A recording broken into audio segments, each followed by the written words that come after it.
30. Hér ég að þvælast í bleitu og myrkri með vandalaust barn. 3 gæludýr í krukku, smábunga af skjölum sem vart orð á gerandi og síðast en ekki síst fullt hanskahólf af peningaseðlum.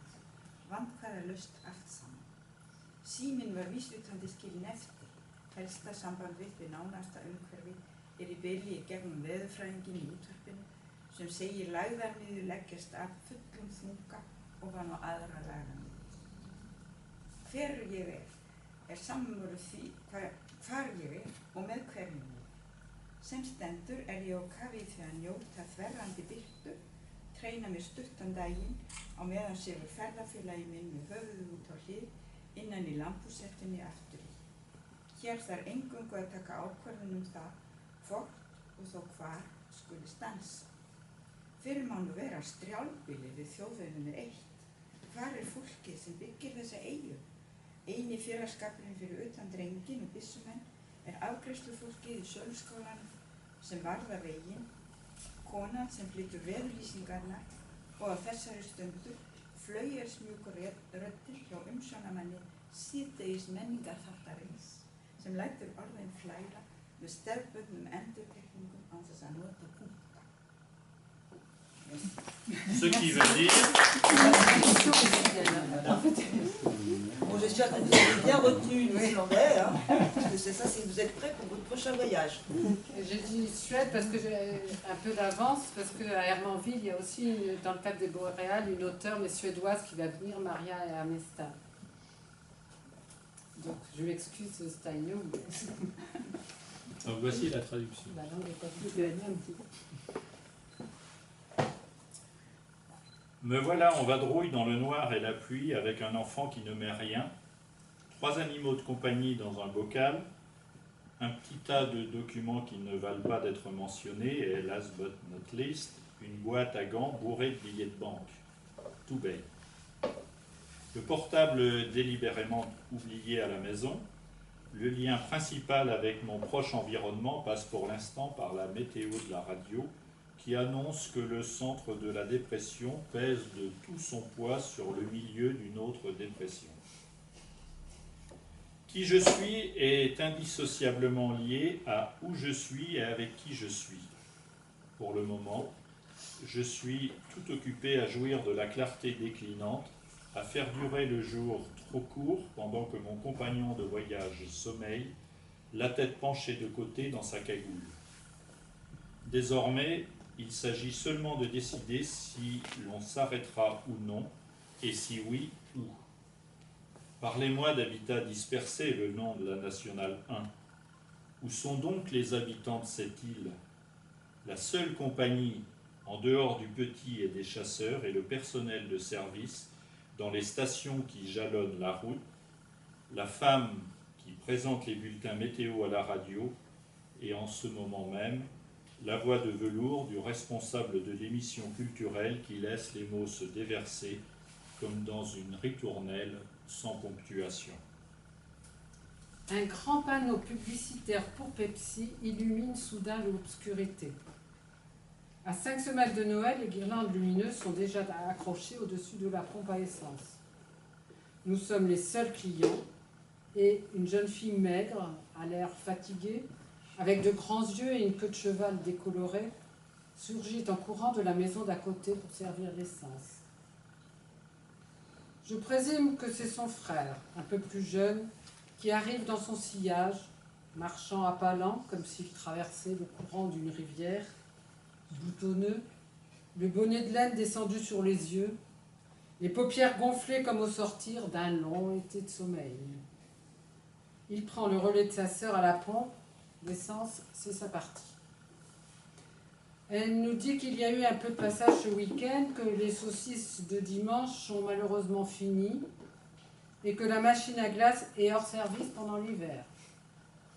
À la place, le petit peut choisir des gommes multicolores et un bonbon de l'an dernier dans les boîtes du comptoir. Elisabeth Marilyn se révèle être une fille habituée au monde.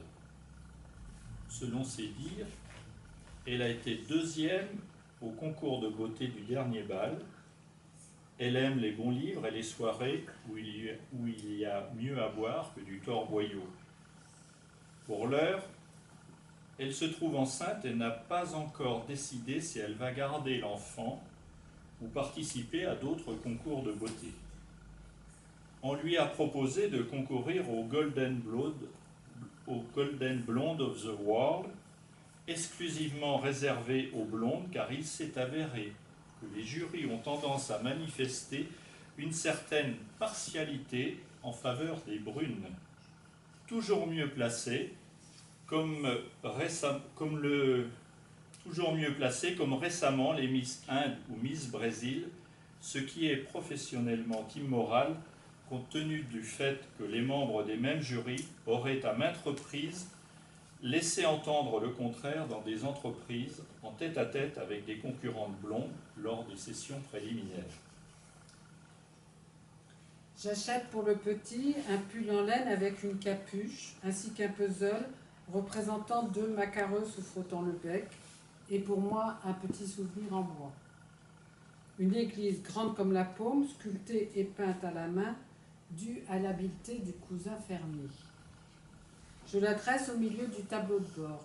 Elisabeth Marilyn me procure de la colle afin que le bibelot résiste à l'épreuve du déplorable réseau routier de l'île. Je me demande si je devrais acheter une grenouillère en tricot jaune exposée dans les coins des objets d'artisanat. Je donnerai rendez-vous à mon ex-mari dans un café neutre. Il serait assis en face de moi avec dans les bras un nourrisson, gigotant en chaussettes rayées, et je sortirai le paquet pour le lui tendre au-dessus des tasses de chocolat en disant « Eh bien, félicitations pour l'enfant. » Je te remercie. C'est l'enfant que nous aurions dû avoir ensemble, dirait-il en caressant le duvet blond d'une petite tête sans ressemblance avec lui ni avec moi. Au lieu de quoi j'en achète 2, pour les bébés à naître d'eau dure. Le petit ne veut pas de ma présence pendant qu'il aligne ses bonbons, parce qu'il est là de son propre chef, pas peu fier de faire ses achats tout seul, et qu'il a l'air de trouver la vendeuse plutôt mignonne dans son t-shirt rose. Il la regarde fixement pour ne pas rater les syllabes formées par ses lèvres roses. C'est difficile pour un petit garçon sourd de discerner les sons provenant de l'intérieur d'un chewing-gum. Je vois à ses propres lèvres qu'il s'applique à prononcer les mots aussi clairement que possible. Il s'efforce de former des sons qu'il n'entend pas lui-même, que dans une faible mesure, mais la vendeuse ne le comprend pas et porte sans cesse un regard interrogateur sur lui, puis sur moi. Soudain, il se met à tripoter son appareil auditif, essayant de le régler à nouveau. Je vois qu'il est profondément blessé une fois ressorti sur le terre-plein près du mur de la boutique, avec son sachet de cellophane vert qui contient tout autre chose que ce dont il avait envie. Je le rejoins pour lui proposer de s'acheter aussi du chocolat.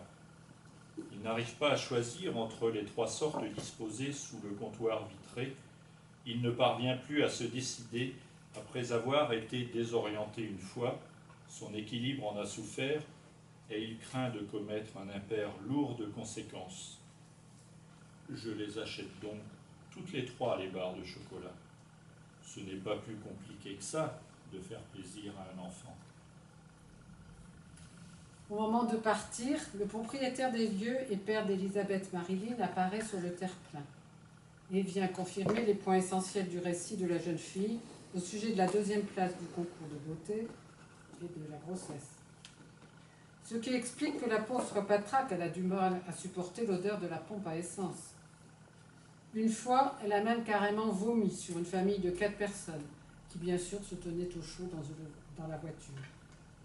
Par contre, personne ne comprend ce qu'elle trouve à cet ectoplasme efféminé qui travaille à la ferme où on élève des porcs et en plus, il s'épile les sourcils. Le petit a pardonné à Elisabeth Marilyn.